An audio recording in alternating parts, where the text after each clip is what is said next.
Hello student, আশা করি তোমরা ভালো আছো। আমিও ভালো আছি। চলে এলাম তোমাদের সেকেন্ড সেমিস্টার মেজর বেঙ্গলির আরো একটি নতুন ক্লাস নিয়ে। ক্লাস শুরু করার আগে তোমাদের একটি ইনফরমেশন দিয়ে রাখতে চাই। তোমাদের অনলাইন ক্লাস কিন্তু শুরু হয়ে গেছে। যারা আমাদের সঙ্গে যুক্ত হবে ভাবছো, তারা কিন্তু আমাদের দেওয়া নাম্বারে খুব তাড়াতাড়ি যোগাযোগ করো।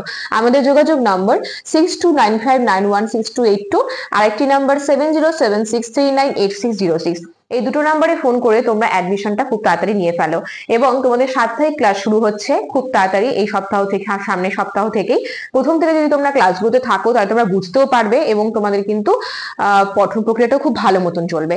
এবং তোমাদের নির্দিষ্ট লিঙ্কে কিন্তু প্রত্যেকটা নোটস দেওয়া হচ্ছে, সেগুলো তোমরা পেয়ে যাবে। তাই দেরি না করে খুব তাড়াতাড়ি যুক্ত হও জ্ঞানজ্যোতি কোচিং সেন্টারের দেওয়া এই নাম্বারে।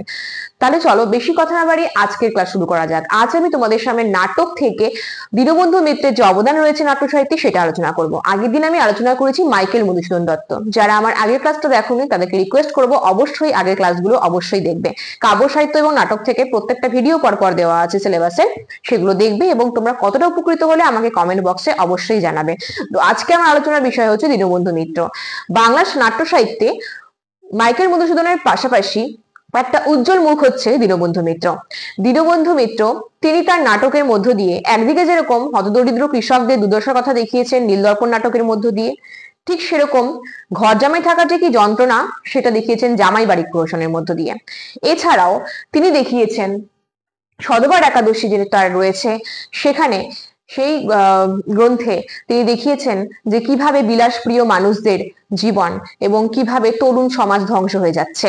তাহলে চলো দেখে নি আমাদের দীনবন্ধু মিত্রের নাট্য সাহিত্য সম্পর্কে কি কি রয়েছে এখানে সেটা। প্রথমে আমি তার যে নাটকগুলো রয়েছে সেগুলো সম্বন্ধে আলোচনা করব, তারপর তার নাট্য বৈশিষ্ট্য নিয়ে আলোচনা করব। প্রথমেই যে নাটকটা নিয়ে আলোচনা করব সেটা হচ্ছে নীলদর্পণ নাটক। নীলদর্পণ নাটকে নীলকর সাহেবদের যে অত্যাচার, নির্মম যে অত্যাচার কৃষকদের ওপর, সেই চিত্র অঙ্কন করেছেন দীনবন্ধু মিত্র নীলদর্পণ নাটকে। 1860-এ প্রকাশিত হয়েছে এই নাটক এবং এটি একটি সামাজিক নাটক যার ইংরেজি নাম দি ইন্ডিগো প্ল্যান্টিং মাইরর। এরপরে আছে নবীন তপস্বিনী। এই নবীন তপস্বিনী উৎসর্গ করেছেন বঙ্কিমচন্দ্র চট্টোপাধ্যায়কে এবং 1863-তে প্রকাশিত হয়েছে। সধবার একাদশী প্রহসন। সধবার একাদশী এখানে সর্বশ্রেষ্ঠ মানে শ্রেষ্ঠ যে চরিত্র সেটা হচ্ছে নিমচাঁদ চরিত্র, প্রকাশিত হয়েছে 1866-তে। জামাই বাড়ি তিনি উৎসর্গ করেছেন রাসবিহারী বসুকে। আর তোমাদের এই নীলদর্পণ যে নাটকটি রয়েছে এটা কিন্তু মঞ্চস্থ হয় প্রথম ন্যাশনাল থিয়েটারে, ভালো মতো এটা মনে রাখবে। লীলাবতী নাটক 1867 সালে প্রকাশিত হয়। বিয়ে পাগলা বুড়ো জামাই বাড়ি এই দুটো হচ্ছে 1866 এবং 1872-এ প্রকাশিত হচ্ছে। নবীন তপস্বিনী আর কমলে কামিনী এই দুটো নাটক কিন্তু একেবারে রোম্যান্স ধর্মী। আমাদের দীনবন্ধু মিত্রের নাকি বেশিরভাগ রোম্যান্স ধর্মী নাটকে কিন্তু তার যে উজ্জ্বল একটা প্রতিভা সেটা আমরা লক্ষ্য করে থাকি।